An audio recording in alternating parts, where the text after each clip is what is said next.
Hey guys, what's going on? This is Travis P11. I'd like to welcome you back to the channel. Something I've started getting really serious about within about the last 5 years is me building up food preps. I guess part of it comes from the fact that I live in kind of the eastern edge of Tornado Alley. I used to live out in rural Nebraska, and things like flooding or tornadoes or blizzards that could cut you off from access to routes and routes out of town are a reality for myself and a lot of people. Now, there's a lot of talk of, civil unrest and societal breakdown and distribution in the food chains and civil war and stuff like that.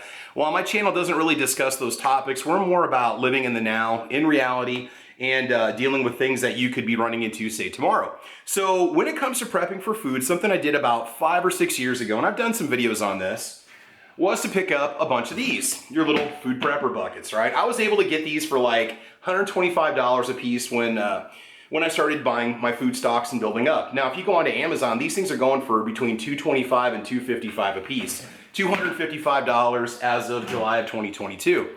So can we do a little bit better? What we want to get somebody, if somebody wants to get into food preps, where do they even begin? So for $2.04, okay, I'm going to show you how you can start some very basic food prepping. Now, what I'm going to show you is just introductory stuff. You're getting into a whole nother world of food stock, supplies, and prepping when you start talking about building up a food pantry. There's a lot of people that buy in bulk. They use vacuum sealing machines. They get into Mylar bags and these moisture removing packets and stuff like that. What I'm going to show you could last you essentially a year without too much advanced food preparation and help you start to build up your food stocks without a lot of money. Now you might say, well, right now I'm cash strapped and whatnot. What I basically did to make room for my food budget was to just unsubscribe from a couple paid services that I was using for music and movies, and now suddenly I've got this disposable income to buy food. So whether or not something happens, the nice thing about building up your food stocks is the idea that you could use this stuff up before it expires. You can just start cooking it a couple months before it expires, and you've got food and meals. I mean, I think it's definitely something worth looking into.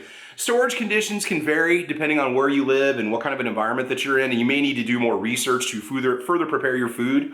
But if you can keep your food, say room temperature, keep it dry, low humidity, or cooler, then you're really gonna be in good shape. So I went to Walmart, well, when I go to Walmart at least, I've just been buying small quantities of food on top of the regular food that I buy, or anytime I go in there, I essentially do what I used to do with ammo. Instead of buying a box of ammo, I'm just now buying some containers of food. So let me just show you what I'm doing, how I prep it, and how I'm just kind of beginning my stocks and storage of this particular type of food and what I paid. All right, let's go ahead and check it out. Okay, so the first thing I want to say about this is not the be-it-all, end-it-all food storage. There's things that you need on top of what you see right here. You can sort of survive on this, but there are some advanced nutrients that you're going to need, and something that I do is I buy these 500 caplet or tablet packages of multivitamins from Costco, and this will kind of make up for a little bit of what I don't get or wouldn't get if I was just thriving or surviving on what you see right here. So my receipt, this is from basically June of 2022.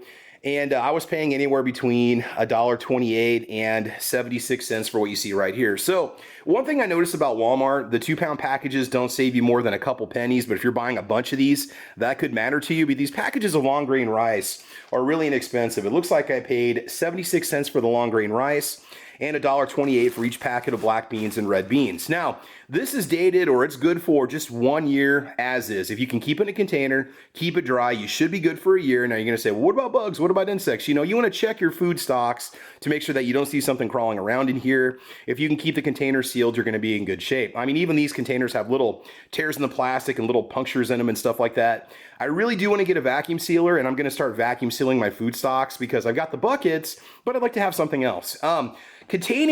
Storing these items, I'm just keeping it very simple and very cheap. These little shoe boxes cost $1.28, and I'm just marking them as I set them up so I have them numbered, and that'll help me keep track of the dates and stuff.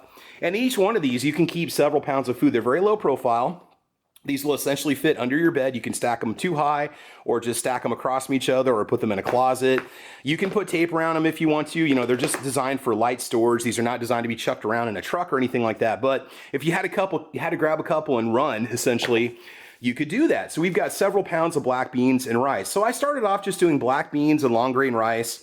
These 2 packages cost me $2.04. I mean, I don't even notice it at the checkout, but I'm slowly building up my food stocks without having to drop hundreds of dollars at a time. And I think when people start looking into building up food stocks, they start looking at the food buckets, they say to themselves, well, there's no way I can afford a $250 bucket for a 30-day supply.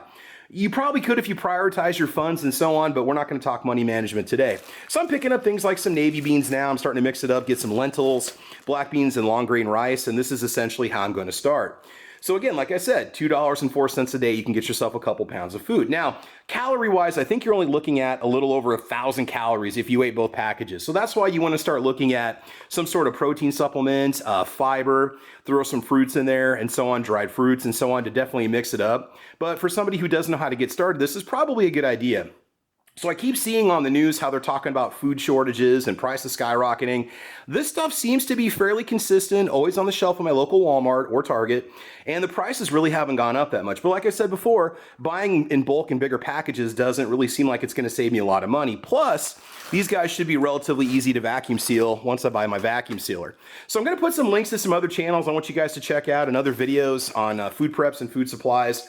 I'm not getting any kickbacks at all, from those people for doing these videos, but I want to make sure that you guys are starting to build up stuff. So even if you hit the worst of economic times, you're not going to worry about where your next meal is going to come from. And a lot of these can be prepared by simply boiling water, whether you do it over a little camp stove or you do it over a wood burning fire or whatever you do, you can easily prepare these foods by simply soaking them and then boiling them. All right. So let's go and bring this back for just a few final words. Now, I know there's a lot of people out there that are going to say, well, I'm just not going to worry about those things. Those things are never going to happen, or I'm never going to see it happen in my lifetime. And that's totally fine. I'm simply coming from a perspective of somebody who lives in an environment where these things can happen and have happened before. So like I said before, one last time, if you haven't started any kind of food preps, ask yourself this question. Do you have enough food and supplies for you and your family to get by for a week? Could you get by without electricity or running water? Okay, how about 2 weeks? All right, how about 30 days, right? So at a minimum, I would think a person should want at least 7 days of food, if not more, minimum, to get through any kind of an environmental or social issue that you could run into. Say there's some sort of lockdown or whatnot, or some sort of weather event. You can pretty much take that however you want to. But again, the whole idea is to show you that you don't have to drop hundreds of dollars when you do these things. Every time you go to the store, pick up a couple bags of maybe some dry soup mix or some sort of dried fruits, or pick up some rice or some beans or some grains, and then start your food stocks and go from there. Again, vacuum sealing is probably going to be the best way to preserve this stuff, indefinitely. But initially, just to get you started, if you just want to get through for the year, you can buy these things, store them, and you're all set to go. So anyway, guys, this is Travis P11. I want to thank everybody for watching, checking out the channel. Please make sure that you like and subscribe. I got a ton of content on my channel. If you check out my playlist, we have a lot to offer you. On Thursday nights, we have a show called Caliber Corner that we do, where we discuss different firearms and different platforms of firearms. On Saturday, we have Caliber Corner Weekend Edition, where we discuss different topics, and prepping has been one of those topics that's popped up in the past. It's more like severe weather preparation and things like that, but it definitely applies to any kind of a survival mentality that you might find yourself requiring. So anyway, thanks for watching. Please like and subscribe. I want you guys to have fun. I want you to be safe. Start building up your food supplies. And as you know, we'll talk to you soon. All right, take care, guys. Bye-bye.